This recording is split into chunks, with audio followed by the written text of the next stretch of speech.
Welcome back to another episode of EV Obsession. I'm your host, Joe Borras, reporting from the dark side of the new super COVID-19. Get your booster shot, boys and girls. This is a nasty one. And I'm here, as ever, with the co-CEO of Clean Technica, Zach Shahan. How you doing, man? Good to see you. It's been a while. He's still unwilling to say co-host. Co-CEO in there. Well, now that I'm co-CEO, I've relegated Joe's you back. like, I'm clinging on to that one from last week. So we've been off for a while because Joe got hit with a nasty COVID.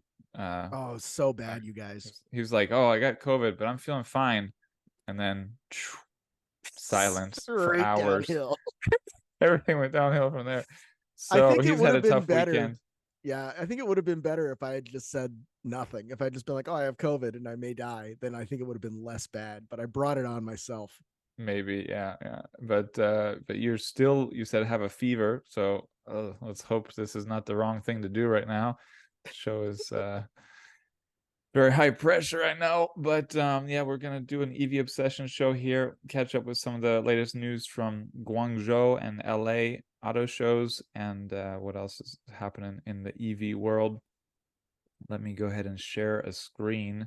Fantastical. We should also, yeah. Yeah, I'm just gonna start there. So this was from day one of the Auto Guangzhou 2023 show, big auto show in China. You know, we're all like in the US, like focus on the LA auto show and what's happening there, but there's so much more news coming out of Guangzhou. It's just big, Yeah. it's a big show. And remember that China accounts for about 60% of the global EV market. So that's where stuff happens. So a few hot EVs that just got launched there. The Zeekr 007.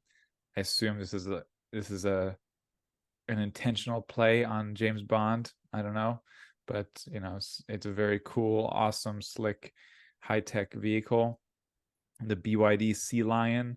I have to admit their names are gotten really weird to me. Like like the seal, the sea lion. I'm like, man, you went down this path way too long. Like this, you need a new idea. The But new they do BYD remember that. Terrapin. Yeah. And then the XPeng X9. So I don't know. We can talk about each of them a little bit. The Zeekr, just they do everything nicely. They do everything nice, and this is a really good view, like a peek at things to come of the new Polestar, the new 4 that's coming out, Polestar 4. That's going to be the kind of American version of this. I love this open glass roof thing. I just hope that they had the good sense to be able to close that. It's like, it doesn't seem like it from the images there, but yeah, it'll be interesting to see if you can close it or not. But I really love what Zeekr's doing with the textures there. I love what they're doing inside and out of this thing. And, you mentioned the 007. I don't know if that has any kind of James Bond reference. I don't know if James Bond is a big deal in China. Yeah, I don't know. I mean, I guess they have that's how they number vehicles. So Yeah, I don't know, but it's this is the BYD. To me, it looks like something James Bond would drive or should drive, except oh yeah, not British, and Bond has to drive British cars. But he drove the BMW, the Z4 or the Z3 at one point. That's true. But was that really Bond? They messed up in that era. Just kidding. That was the GoldenEye era. Are you kidding? Was it? Yeah. I thought that was in the 90s, the Pierce Brosnan. Yeah, that's GoldenEye. Oh, that's GoldenEye. Yeah. I don't know. As a kid, we watched the Sean Connery ones, and I was like, that was James Bond. So that was James Bond. Yeah. I never really could take to Pierce Brosnan being James Bond. It was like one of those things where when you're a kid and they start changing things like this on you, and you're like, that's not right. It's like, yeah, my girls are like that now. They're like, that's not how it was. Like, well, that's what they do. They update, they do new versions of stuff. But it's like, as a kid, it's very disruptive. Like, that's just not James Bond. Like, that's a totally different looking guy. He's got a different facial structure. Well, I don't know if you watch Doctor Who, but you get that that same kind of thing with Doctor Who. Whenever they have a new doctor, you're like, I don't know about this guy. No, I have never watched. But yeah, I mean, this looks like a slick mix between a Volvo and a Tesla, or I mean, it doesn't have a lot of Tesla element, but just the seats sort of remind me of a Tesla, and then they've got a non-conventional steering wheel shape. It's not a yoke, but it's not a circle. And then they got the dash, the infotainment, like, but it just looks like a big step up from a Tesla to me, which I don't say about many vehicles. I'm often not. When you're like, oh, I love the interior, I'm like, I like the Tesla minimalist, but this has just the perfect balance of that minimalism and that extra design and luxury that to me is like a huge, like, this is luxury territory. This is nice. Yeah. This is really clever too, because if you look at this, everything that you touch, whether it's the steering wheel stock or the steering wheel itself, or the back of these cream white leather seats or the center console, everything that you're going to be touching a lot with your hands is black. So that's going to hide the dirt. And when you have an interior this light, everything that you touch, all the sweat and oil and dust really stains it. So it's a really clever way to kind of have your cake and eat it too, and give that experience of a really light colored interior without making it age and get dirty and get old very quickly. That's a great point. I forget who talked to me about that at one point. Me. Was it you, or I felt like someone else talked to me about that before? I felt like it was someone credible. No. I mean, it's possible. Obviously, it's possible it was you, but I feel like it was David Havasi or somebody else, like who. Well, he might have been who told me, so that's very possible. Or one of the readers who reviewed one for us, but I'm not sure. But yeah, it's a great point. And yeah, my Model 3 with white seats is 4 years old now, and it's starting to get to the point where I'm like, oh, I should have wiped it down more, because I like almost never wipe down the seats. And I'm like, oh, I should start wiping down the seats regularly, because starting to like show that I have filthy kids who play a lot of sports and get the car filthy. Oh, the kids are animals, man. You should see my Volvo. Looks like the floor of a Denny's. It's horrible. And as soon as you mentioned this cream, like off-white, I'm like, yeah, that's the color I needed, because then it's always like, oh, that's just the color it is. No. So my white seats are still quite white, but I really need to clean them more regularly. Yeah, they're ivory now. Yeah, exactly. So the second one here, the BYD Sea Lion 07, not 007. Right. More budget. No, totally different company. But again, I knew it was going to be great, but I was like, Sea Lion, maybe this is not going to be their best model. And then I saw it and I was like, oh wow, this is going to sell like crazy. Yeah, that's a slick vehicle. I mean, it's got the look. The Chinese have really come a long way, man. This is such a good looking vehicle. Seriously. No, I mean, maybe mention that the design, because we used to think of Chinese vehicles being basic and not very pretty, but they had a period of like Power Rangeriness too, where they went from like super basic, they went the other way, where it was just like crazy vents and like random angles for no reason. And they've really nailed on. And like, I hate to say this because I think it's a very Eurocentric way of looking at things, but they've settled on something that's very tasteful and mature and elegant. Not 100%. Rather than like Power Rangery. No, 100%. It was a great point, because they went from basic to like super gaudy and extra. And I mean, there's still both of those available, but these companies can still get something crazy and ridiculous if you want. A lot of options on the market. Go down, but the BYD, Neo, Zeekr, XPeng, they've all gotten their own like designs going that are just look, like you said, elegant, mature, like tasteful. Like they're just really good. And they're really good. Yeah, it's really beyond criticism. The mind-blowing thing here, this is the Sea Lion is expected to cost between $27,600 and $36,000. Of course, on the Chinese market where everything is cheaper. Yeah. But still, like, that electric SUV is selling for those prices. Get ready That's for a new crazy. top 5 BYD. Yeah, It's really. gonna be a top seller. And then XPeng, which has had, attractive sedans and small crossovers, it's got this thing now, this 7-seat MPV, or basically minivan. It's, I don't know. I did not see this coming. I mean, I don't see how you couldn't. It's the size of a planet. I have bad eyesight. I'm getting old. Yeah. This is a heck of a thing. And I love how they show it in all these different oh, come on, man. This looks like the nail salon where I go get pedicures. This is fantastic. This is really highlighting the difference in the minivan market between China and the US.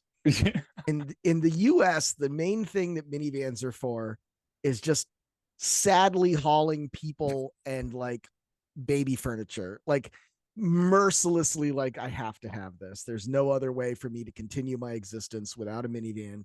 But the reality is that they're very capable vehicles. They're much closer, or at least 10, 15 years ago, they were much closer to cars than the SUVs were. Now with the crossover thing, it's a little bit it's arguable. But you have a low lift height, you have very car-like driving dynamics. These are great vehicles, and the Chinese have really latched onto this. The long wheelbase makes them very nice ride and luxurious ride. The room inside makes them very comfortable, and this is why this vehicle is like this. We had the Tesla Cybervan that we showed a couple of weeks ago. Yeah. Last week we talked about the Volvo EM90, which is not a Tesla, which is not a Tesla, but like it should be like if it was a Tesla, it would be cool. That's the Lee Mega, the Lee Mega, the Lee 9 or something. Yeah, but this thing is, it's like, it's interesting. I think what we're starting to see when you look at the naming conventions is like with the Volvo EM90, the Zeekr 9. This thing is also called the 9. You're starting to see that like 9 denotes a size, right? 9 or 90, sort of like in the German world, the 3 and the C series means one thing, the 5 series and the E class means something. I think we're kind of seeing the same thing happen in the Chinese market, where this naming convention represents the size of the vehicle. I love the wraparound lights around the sunroof here. This is just super awesome. Yeah, this is a great podcasting studio here. It's fantastic. You would never wake me up. Oh, yeah, man, just lay down in these reclining seats. You get your ring light or whatever it's called. Yeah, the ring light. Yeah, I have a ring light. You got the ring light. You just recline. You're like, this is the next podcasting studio. Yeah, this is crazy. And when I look at it, I feel like I'm in an airport. It looks like an airport screen there. It does look like an airport screen. And then you've got your sweet refresh. I mean, this looks a bit like like a business class, whatever. Yeah. I mean, the milk is kind of grossing me out, but that's fine. Is that milk? It is milk. Yeah, I don't. It's some kind of Chinese Coca-Cola, it looks like. Yeah, I just imagine like I just remember like when the kids were really, really little and they were still in bottles, and they would just like drop the bottle on the ground, and like the car was just all milk and horror and nightmare. Yeah, I think it's unfortunate that this person kidnapped an alien to bring with them, but it is what it is. Yeah, that, just for the record, for those of you watching this, that is not a normally approved position for the child seat. You can't put your kids back there like that. Especially not next to the skateboard. It's going to fall on their head. And right. I love the detail, like this little material around the buttons for the door.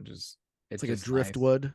Nice. Yeah, they're doing such a good job. And if you look at the double stitching on that, you've got the dual charging zone for the phone, so you can charge the driver and the passenger phone. Looks so elegant. I mean, it's the best designs in the world coming out of here. Yeah. And this is you got that's certainly standard. Something. This is an interesting one. Like, it looks like you're rolling the baby out into the ocean. There's no baby in this case, but it's a funny graphic there. Like, I can't tell where the minivan ends and the beach begins, but I guess that's the point. I think that's what they're aiming for. They're trying to say that it's so huge. It's like the beach. It's like, gosh, you have a whole living room set of blankets and pillows back here. I have a feeling that it's a very ambitious Photoshop job and not reflective of real life. And this one, you're actually like out in space. And it's great they do it without the kids, so it feels like peaceful and like Right. enjoyable. No, but these second seats, like She's this is touching me. insane. Her hands on my armrest. Like Smack each other. I just want to be a rich Chinese kid. Because can I Crazy go? Rich Can Asian, I yeah. go just can I get adopted by a rich Chinese family who will put me in these seats to watch whatever show I want and lounge around? Like this is really, but the thing is, this is not even like an expensive. No, it's not even a nice one. This is not one of the expensive. This is 50 grand. if you It's talk to half the XPeng, price they're of a like, "Oh yeah, Volvo. we don't put positioning ourselves up in the higher end of the market." I'm like, "What are you talking about? Look at your cars." And I'm like, like this is crazy. This is a 54,000 starting price of pre-sale for the X9. Like offer that in the US and tell me that minivan market won't come alive. Like it will all of a sudden be like, "Oh wow, minivans are cool and awesome and look at this tech." I mean, they will revive the minivan market. Yeah, absolutely. Should All we move right. on? Yeah, I think we move Are you on. getting depressed? I'm slightly. I don't know. I started this depressed. Okay. No, I'm happy for them, but it's like, gosh, we can't have that. Although we do have this in the US, and this is a beauty. The This is a Lucid beauty. Gravity. So we were talking a few weeks ago about Lucid and their inability to really penetrate the market with the Air sedan. And part of that, I think, has to do with the fact that sedans just aren't very popular, certainly not in North America and, where Lucid is at its kind of home, right? So the Gravity is a huge launch for them. This is really, really important. This is their most credible shot at some kind of market volume. And I think we're going to start to see a lot more of the Gravity than we would see of the Lucid Air sedan. Similar to the Lucid Air, it's very kind of flat-sided. It doesn't have a ton of contouring. It has a little bit more than the sedan, but not a whole lot. But inside is really where this is going to matter. This is a beautiful, fantastically built vehicle. It has masterful shut lines, high quality interior. The reflection lines on this are absolutely perfect. This is just like the Lucid Air sedan. It is an exercise and a study in build quality and in refinement and in that last bit of quality control. This is what Lucid has kind of built their reputation on, that when you buy the car from them, it's going to be perfect. And this looks just absolutely stunning to me. And I'm hesitating to compare, but where are those sweet reclining seats and ring light and all that stuff and all these Yeah. the cooler, like that was a 50, I mean it was China, so it's cheaper, but $56,000 starting price. This is an $80,000 starting price. And I'm sorry to say, but the, the beach van, this thing was even better, but we can't get that in the US. We can get this in the US for 80,000, and it is Yeah. a sweet option for a 7-seater if you don't compare it to the XPeng G9. But what do you think of this? You do have more tech up here, more screens up here. What do you think of these screens? It's too much, isn't it? No, I don't know if it's too much. It gives it a look. It gives it a unique look, and to me, it feels very much like the Saab 900s and the 9000s.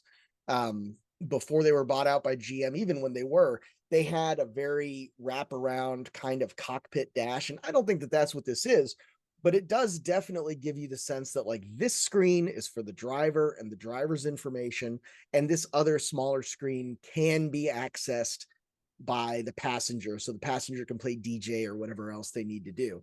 But one thing that I want to point out is look at where the guy in the driver's seat, look where his hand is. Yeah, His I hand can't. is behind the screen, so it very much feels like the screen is like floating magically in front of you. And I get the same feeling from the Lucid Air sedan. It very much feels like the screen is hovering in front of you and gives it a very ethereal, light sort of feeling. And I would think that as a fan of the ultra minimalism from Tesla, that you would see something like this and be very excited by it.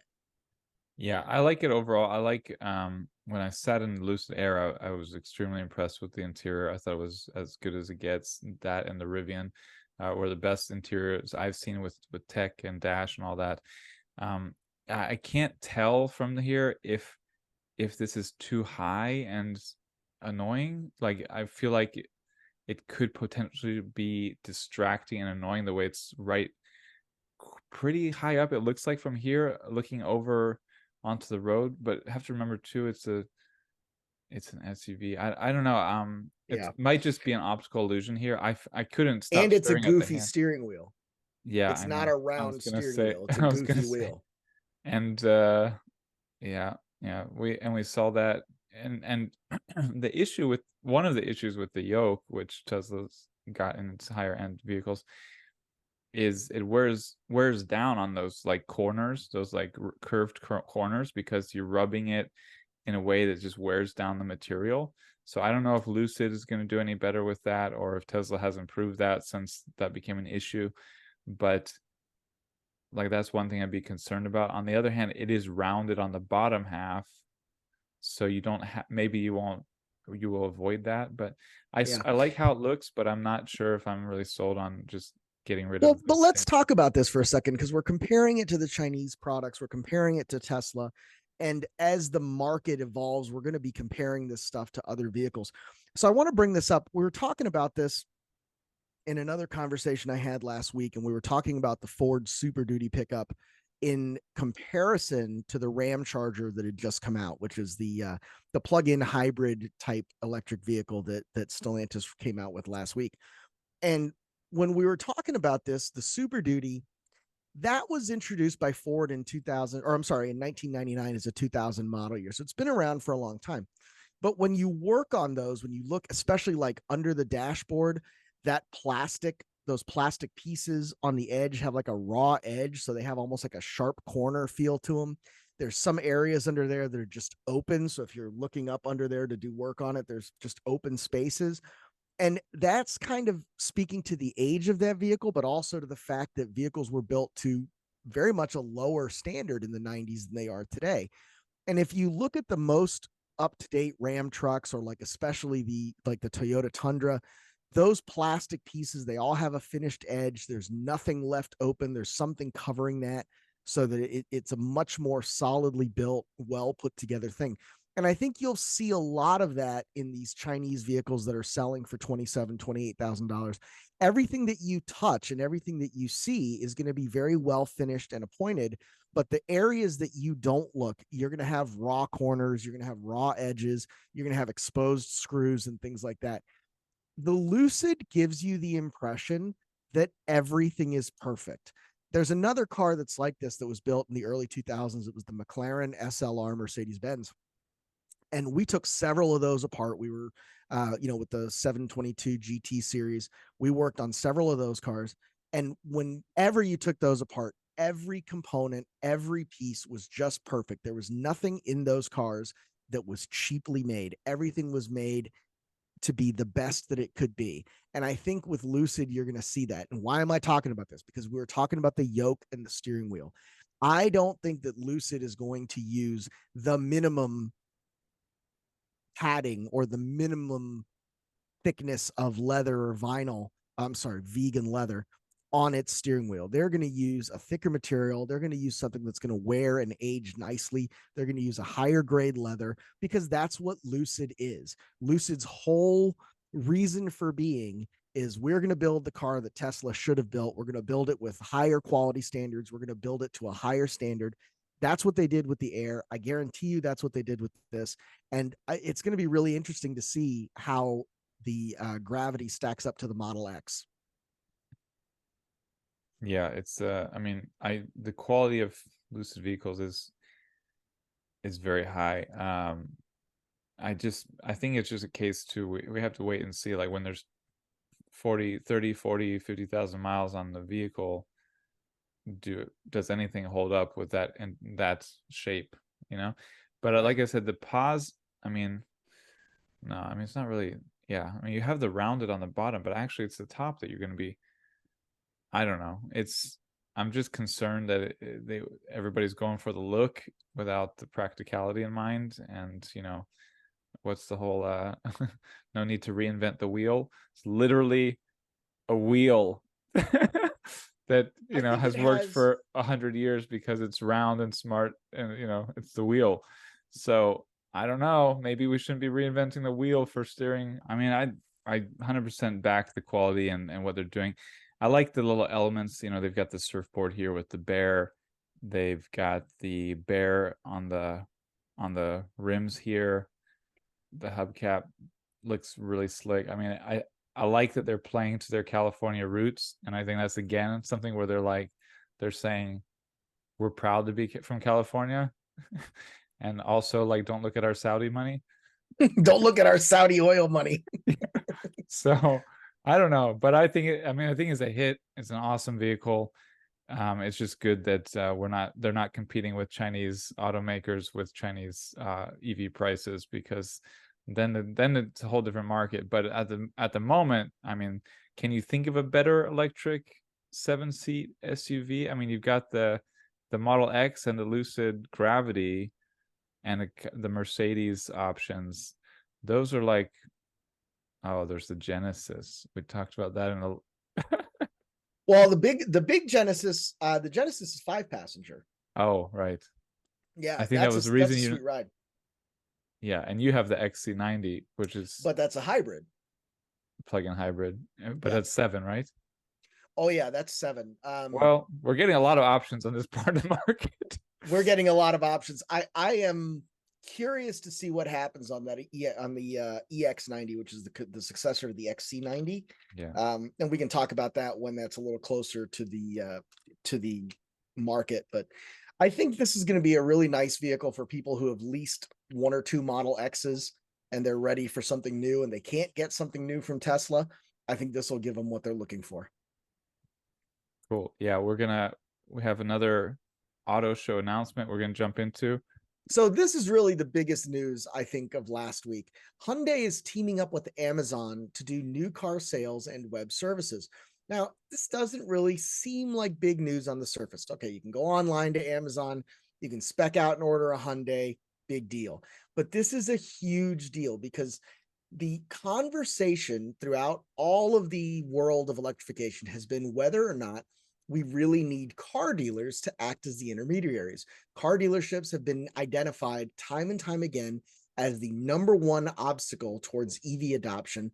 Zachary obviously has some very negative feelings towards them. And even though I've been a very kind of strong defender of car dealers, at the end of the day, the truth is that they want to make a deal today. And if they don't have an EV on the lot, or they feel like it's asking too many questions, or they just don't want to learn about it, they're going to try to sell you what they have. And it's a real big problem. So Amazon doing this does 2 things. Joe, you're a car dealer hugger. We know it. You're a car dealer hugger. You're on the car dealer talk shows. You love the car dealers. And you have effectively argued for some reasons for their existence, which, I'll just say, because you're such a good marketing guy, I don't hate car dealers as much as I used to, because you somehow have softened their image for me. But I still hate them, and I hate going to them, and everybody hates going to them. And this is a huge deal. It is a huge deal. So you're going to be able to buy a Hyundai or a Kia or a Genesis through Amazon and not have to deal with the local dealer. The dealership will still act as the delivery center, and it's going to remain to be seen how this is all going to play out. But for the most part, this is going to eliminate a lot of that back and forth, a lot of the quote unquote haggling and negotiation that everybody hates. And, it seems like it's going to be a really good thing. But crucially, this is an interesting play by Amazon because it is not direct sales to the customer, right? This is a third way. It's not just direct to consumer like Tesla and Rivian. It is not franchise dealer model the way Ford and GM and everybody else have done it. This is a third way. You're going to order, process the sale, process the deal through Amazon, and then a local dealer is going to handle the delivery only. It's going to change a lot of the way that people do business and interact with their dealers. It's going to change a lot of the ways that, that dealership groups conduct themselves and do business. But I think critically, I think it's going to really affect CarMax and Carvana, who are the companies that have been trying to do this online sales thing. Yeah, there's a lot of, oh man, there's so much here. We're definitely gonna have the image leading for this episode on this, and the title. I don't know what fun idea you're gonna come up with the image next, but your images are just ridiculously good. But there's a handful of things, and I want to highlight one thing. I've said before, I was very attracted to the Hyundai Ioniq 5, the Ioniq 6, although I see it on the road now and it's cool looking, but it's so small looking, and it's like, but anyway, and the 6, yeah, and the yeah. Kia EV6, which is not included here, but I have to imagine it will be. Kia will be making a similar announcement at some point. And there were a couple things that, like, I was like, oh, I would stick to Tesla because I just don't want to go to a dealer. I hate going to dealers. That was one reason. The supercharging network, so good and convenient and reliable. Hyundai will have access to that soonish, I believe. It's also going to have the NACS standard, right? Every automaker is. Yeah, there was a press release a while back with the Ioniq 5 parked next to a supercharger that. Yes. So it will also have access. So now it's like, boom. Now Hyundai is on equal footing with Tesla for two of the biggest things. And I know they're not like the most, Joe's probably like, why is the number one of the biggest things? Like, just go to the dealer, man. But I just hate it. Everybody hates it. It's like worse than going to the dentist. I'd rather go to the dentist 5 days a week than go to a dealer 1 day a week. So let's just start there. So excessive, but okay. A couple of interesting things. Yeah. I mean, I don't want to go to the dentist either. I've had that enough of dental work this year. It sucked. There's one thing here which I find a little interesting. There's no return policy. There's like where is it that they talked about this? They'll consider it for the future, but there's no I lost it. Yeah, okay. There's no return. Like, yeah, there's no, you can't like return the car. Yeah, there's no, if you buy the car through Amazon, it's not like you're buying it from Amazon. So that's the thing we're highlighting, and we'll just reiterate, you're not buying it from Amazon, and you're not buying it directly from Hyundai as an automaker. You're buying it from a dealer who's in your area, who has the car. The thing is, it's like the car is, there's no haggling after that. There's no discussion. There's no, hey, but do you want this too? I mean, there's not supposed to be. If there is, it's going to be a big problem. But it's supposed to be like you buy it and then you go pick it up, and within a few days it should be ready. But at the moment, there's like no return, like, oh, Amazon, take this back, none of that. Right. And there is no booking a test drive. So again, if you want to test drive the car, you go to the dealer. You go to a dealer, you do a normal dealer test drive. And or you go to an event, you go to Electrify Expo, you go to your local auto show, you take it around. And look, honestly, I love going to a dealer for test drives. I'm fine with that. Like 100%, I'll go to every dealer in the city and test drive their EVs and have fun. It's just dealing with them for buying something that I don't want to do. So that's all fine. Like, that's good. I mean, dealers serve a great purpose there, and I can never see that going away. I mean, unless they have stores or something, but still, like, you always want to have tests. I mean, some people will just buy the cars, but I would like to drive the car before I buy it. Sorry. I want to know what it feels like to drive. I can't imagine not driving a car. Anyway, it's a big deal. As you said, Carvana, and what was the other one? CarMax. These are the ones that you have to think are sweating in their pants right now, because they're like, yeah, whatever. Yes. They're sweating. They're sweating in their sweating somewhere. And this sweatpants is a word. I just connected sweat and pants. They're sweating in their sweatpants in a sweaty room, worried about the future of their business because Amazon has stepped in, and they know Amazon's a juggernaut who already has like 25% of sales, retail sales in the country. Mm-hmm. And I mean, it's like, it's going to be hard to compete with Amazon in their world. Let me tell you what's going to happen next, folks. Okay. And look, a lot of people, everyone says I'm an idiot, but like, we need to get you a crystal ball prop where you just pull it out. And you're like, let me tell you what Oh, happened. I'll pull it out. Listen. Clean Technica after dark. Listen, here's what's going to happen. Amazon is going to now start buying these mom and pop single store or small network dealerships, and they're going to start delivering through those dealerships. Okay.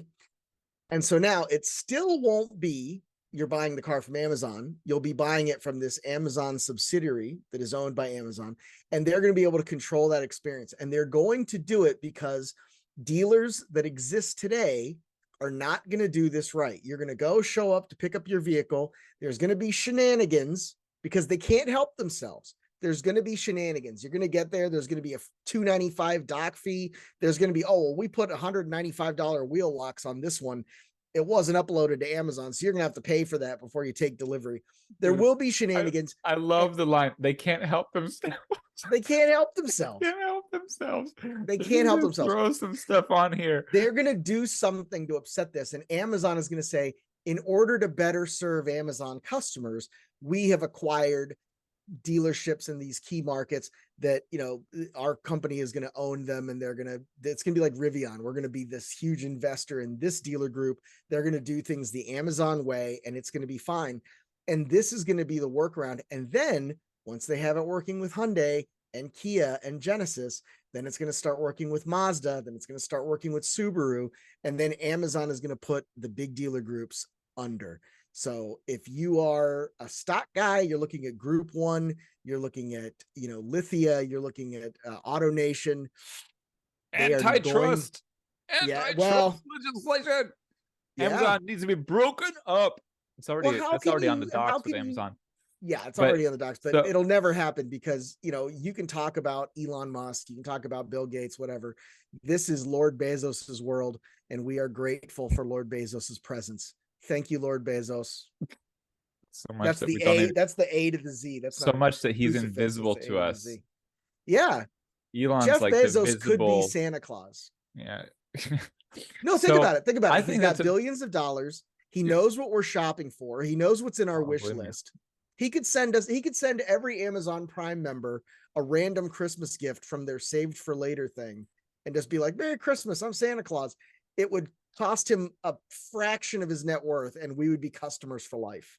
That's why I let my wife do the shopping. I don't want Amazon in my life getting all over me with his greasy hands. Aren't we Amazon affiliates? Leave it to my wife. But yeah, exactly. So I think it's a really interesting prediction. I didn't cross my mind. I think it's fascinating. I'm very curious to see. I mean, Amazon also owns Whole Foods, so it owns big networks of stores. It's not just an online business, not just a cloud service. So very, very viable option there.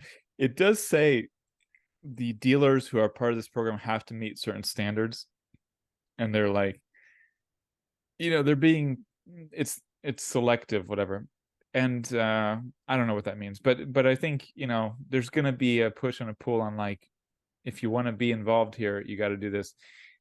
And Steve wrote about, you know, there's already pushback from dealers. There's going to be some strong hesitation from dealers because they're signing away their profits. They're signing away I mean, obviously they can still price the cars how they want.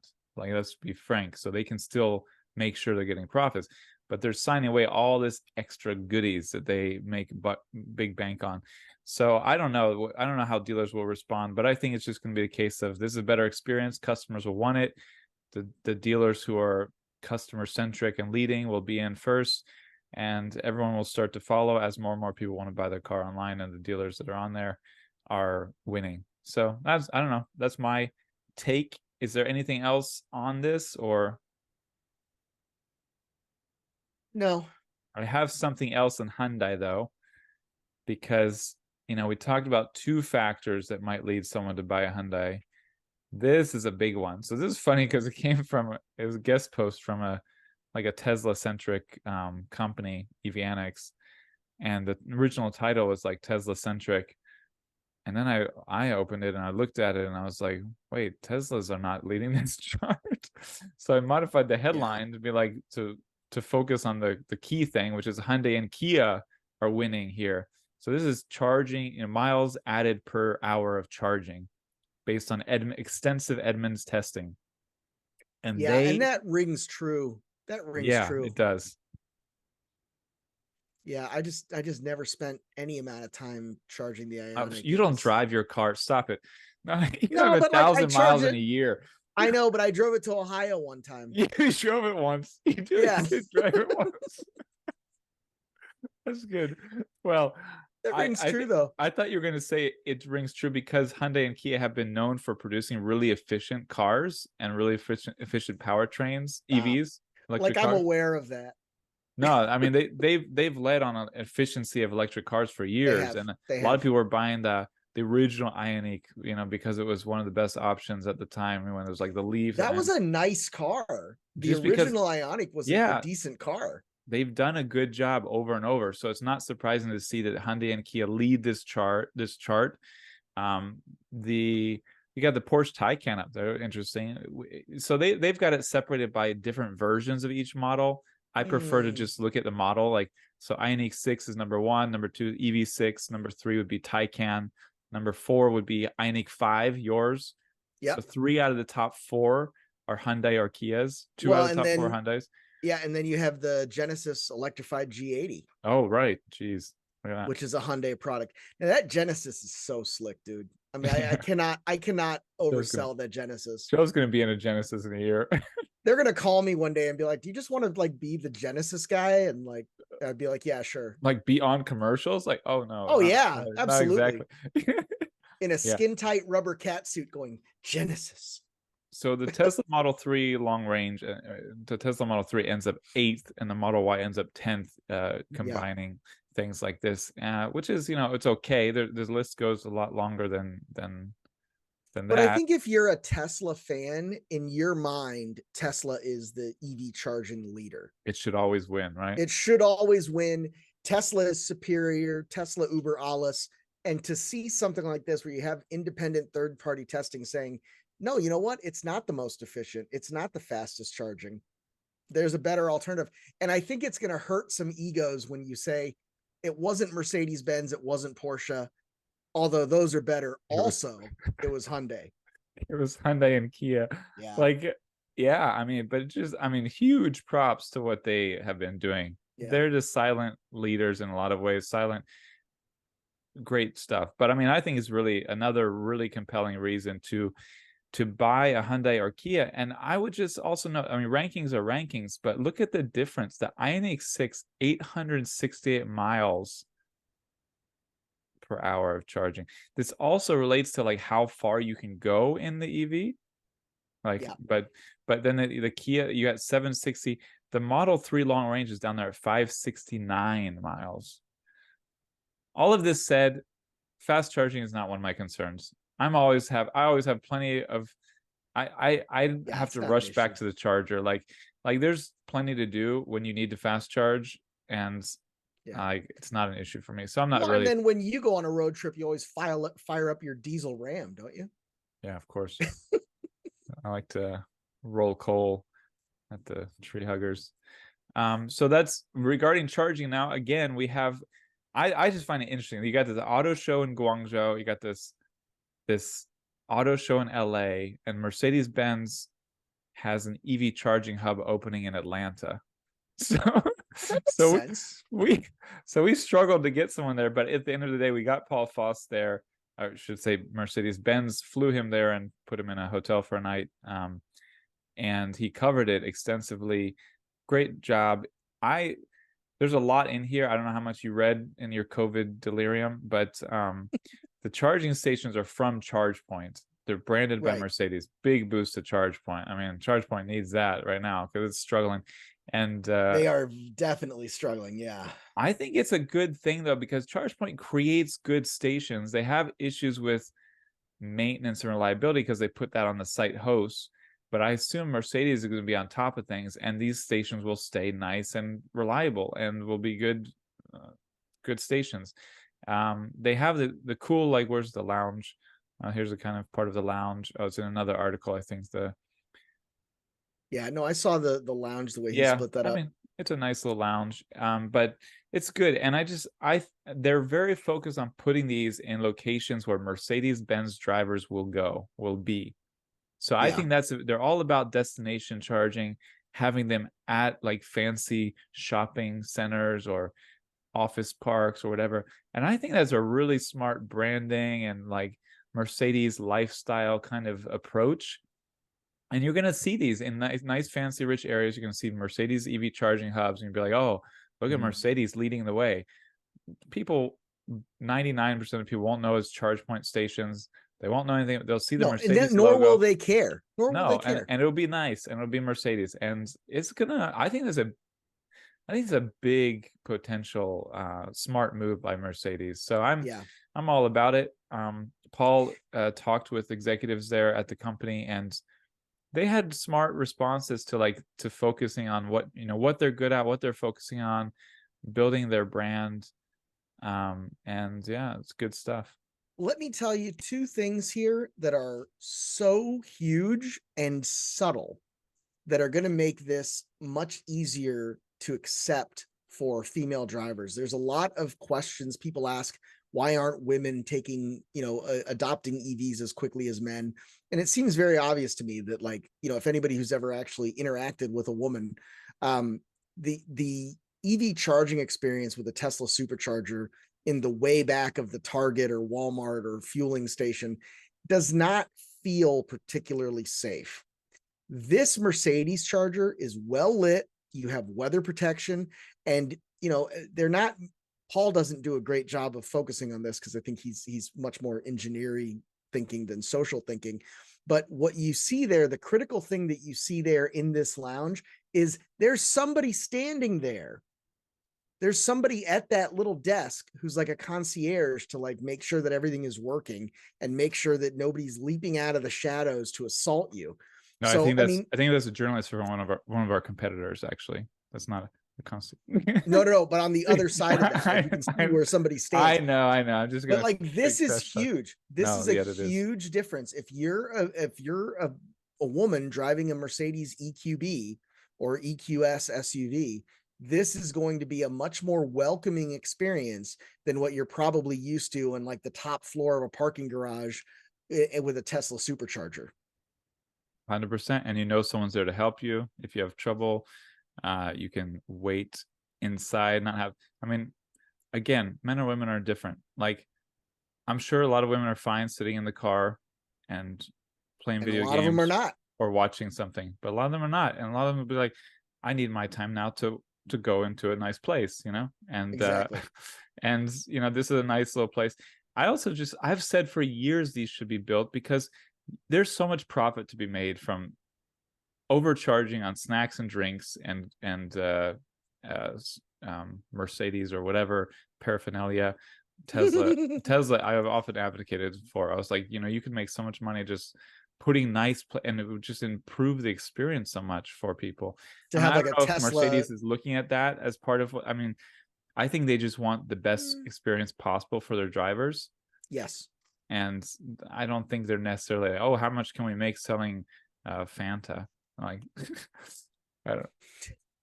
Do you think? That's such a deep cut too, because like Fanta was developed by the Germans during World War II because they had Coca-Cola bottling factories, but they couldn't get the Coca-Cola syrup because of the sanctions. So they developed the fruit flavored Fanta, and that became like a really popular thing. And Joe, of course, you should be a history professor. I just tried to think of something and I couldn't think of something. Fanta came to mind, which happened to be, I thought was clever because it's like the cheapest, like nobody wants Fanta. It was like they're like, how much can we make selling Fanta? No, but that's like such a Mercedes-Benz like classic move, right? Yeah. Like, you're flying in your Messerschmitt 109 and you've got the the orange Fanta. That's great stuff. But to bomb England. Or you think they're going to keep these places clean. They're going to make it's just going to be a much more premium experience. And I would like to see how much they roll them out. But I think they're really going to look to roll them out in core markets around the country, core areas of the country. Really looking to get all those guys who would switch to Teslas, like they're gonna nab a lot of them back, I think, with these Mercedes. Yeah, Better. especially if Tesla's answer to a Model S refresh is a Model S Highland or Juniper or Rowan Tree or something like that. It's getting a little ridiculous. Like you can do a lot with software updates, and you can do a lot with headlight changes, but they need to do more, I think. And from what I understand, the people that I know who have had Teslas, every time there's a major update on the software, they complain about it. So like it doesn't seem like we're making the cars better, guys. No, we mostly like them, but yeah, there are. I mean, software updates are software updates. Well, Mercedes does need to buy better rugs. That's an ugly rug, but this is a big win. And that's a Berber carpet. That's like a $600 rug. These are also powered with renewable energy. Something again, not 100% the case with Teslas, even though there's talk about doing that. These are all going to be renewable energy powered, whether that means credits or whatever, but still renewable energy powered, so to speak. And there was talk about, internationally, they're also involved in doing this kind of thing in Europe. And, it's not just a US thing, but it's definitely where they're looking to set themselves apart in the US market, in the North American market. And it's going to work well.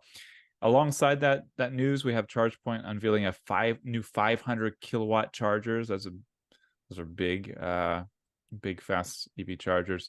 New app. If you get that Lee Mega, you'll want one of those. Yeah, exactly. So I don't. If you have anything to say about that, or we move on.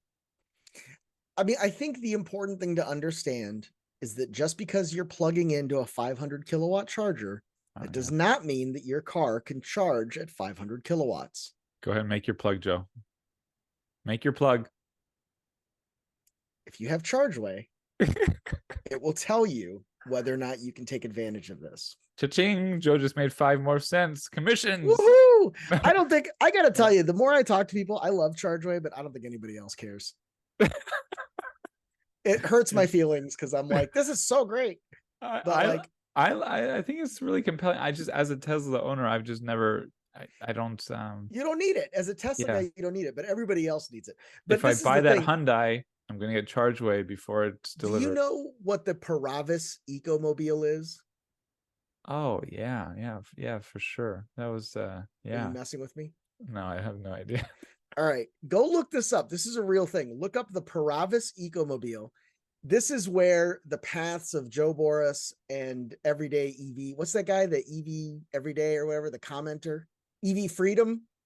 Oh, Freedom EV. Freedom EV. Yeah, this is where his path and my path intersect. Is the U.S. importation of the Borras EcoMobil in the late 90s. And these things were so freaking cool. One of these won the original Automotive X Prize for going 100 miles on whatever 100 kilowatts of battery was back in like 2007, 2008, when we were first starting Clean Technica and Gas 2 and all that. And this was a really neat vehicle, and I was so excited, and I was their biggest evangelist for like 10 years. I would still absolutely buy one and drive one today. I think they are the hottest, best vehicle ever. They have all the efficiency of a motorcycle with all the safety of a car. They are the perfect machine for 1 or 2 people to get out of town and just do their thing. And just like ChargeWay, I was a complete believer. I thought it was the best thing in the world. Nobody cared. But you know what people care about? The Ford Explorer. They sold 400,000 of them last year. So what the hell do I know? Yeah, that's unfortunate. Well, I think the ChargeWay looks like a really great app. Such a savage. That's unfortunate. I think it looks like a great app. I recommend people get it too. And no one's getting commission here on that, although they should pay us. They should. So going from one orange to another, we have Netherlands EV sales report. Just again, one of the best markets in the world. 42% of new cars in the Netherlands are now plug-in cars. 29% full electrics. Woohoo, Volvo. And Volvo leads the pack. I mean, like Kia's doing well too with the Niro. Look at that. Yeah, the Kia, the old, I would say old. I can't. If I use a certain word, then I have to check that box on YouTube, and it's like fewer people see it because I use the word I'm not supposed. Some people are offended by an old vehicle, but it's up there, number 3. We need the EV6 to just The EV6 is on there. It's number No, the 17. Nero was redesigned for this model year. Oh, that's true. It is redesigned. It's not an old model. That's a brand new Kia. I forgot it's got a big out. upgrade. That's true. It has a big upgrade. Yeah, See, it's all. I I was wouldn't like, say what all the new. heck but are you it's talking new. about, you lunatic? What is happening? Yeah. It's okay. This is why you're the co-host, because you're not as EV obsessed as I am. You didn't know. Joe. You didn't Joe, know. I've about the corrected you update. plenty of times. Let's not But start we this ignore thing. We're gonna those. have a We tit for ignore tat that. every episode. I You will can't say give you tit. Now you have to I will check off give that you the box. props on history, automotive history, or even freaking soda pop history. I am shocked at your knowledge of history. So I give you chief history. We're gonna do a commentator. 22-minute episode on Heinz ketchup. We should have a history tidbit from Joe every week. We have a little fly out history tidbit from Joe Borras, who's not 100 years old. Yeah, Close. Getting there. So that's it. I only sound like a prepubescent weirdo, but like me and Steve went to high school together in 1867. Yeah, we'll get you and Steve on it. We'll see how those tangents go. We had a show once like that, and you guys were going into some deep automotive history. That was like lunacy. half an hour.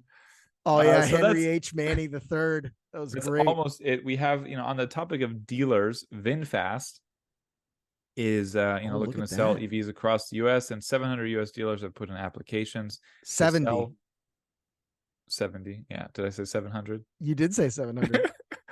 So you're getting that sweet Vietnamese propaganda money. I'm gonna blame it on the COVID I didn't have all weekend. It's made my mind less sharp not having COVID. So yeah, they have a goal of like 250, no, 125, 125. No, there's a goal of 250 somewhere. I think in coming years. Oh yeah, they'll be expanding to hundreds of dealers, but I think 70 at first is going to be the right move. I think you'll see a couple of these, large auto groups are going to take this on just to kind of see what it's all about. But I think, they're going to be all right. I was just like, how long till VinFast is selling on Amazon? And I was like, oh, VinFast behind the times, behind the curve. You should have gone straight to Amazon. Although they don't have dealers. No, they still have to have dealers. See, Hyundai and Kia, which is the same company in the same way that like Chevy and Cadillac are the same company. Hyundai, I think and I believe, has got this figured out. But yeah, well, but I think they've got this figured out. I think if you really want to see who's going to be leading the pack in 10 years, look to Korea. Korea's got this all figured out. Yeah, General Motors owns those two brands. Hyundai and Kia is more like Hyundai owns like 60% of Kia, and Kia owns like 40% of Hyundai, or some weird. It's some kind of weird incest situation in South Korea. You are desperate to tick off that adult themes box at the bottom of the YouTube this morning. I'm just saying, because you always talk about like brother and sister automotive brands, and it's always annoyingly complicated how you refer to Hyundai and Kia, because they have the most complicated, strange relationship. So you can say they're the same company, they're not really, but they're so intertwined. It's some very weird situation. But in any case, yeah, let's move on. So last story of the day.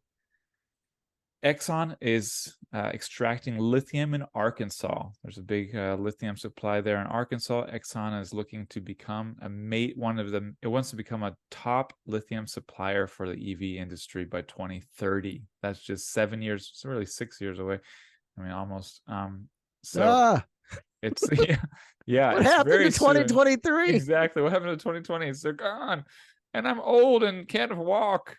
But yeah, this is that's happening. This is happening. So this is, I think it's a big, exciting news. I mean, of course, I hate Exxon. Who doesn't? They lied and tricked us about climate change for decades, and they are really, whatever. But it's good that they're getting into lithium extraction. It's good they want to be a leader in this market. It's just another sign the market is changing a lot. Do you have any final words on Exxon and lithium? Meet the new boss, same as the old boss. Ooh, that's good. It's too bad we have to focus on the Amazon story. That would be a good image. Exxon. Well, we can cut this out and talk about it tomorrow. Make it the lead story tomorrow. Nah, I don't think so. Peace out. We're done. All right, that's it. That's the show. And we're sticking to it. Bye. The phrases. That's the story, and we're sticking to it right now. Oh, I know the phrase. That's the story. All right, we're gone. Peace. We apologize for Joe's COVID brain today. It was clearly not functioning at the same level as mine. Definitely not at the same level as yours.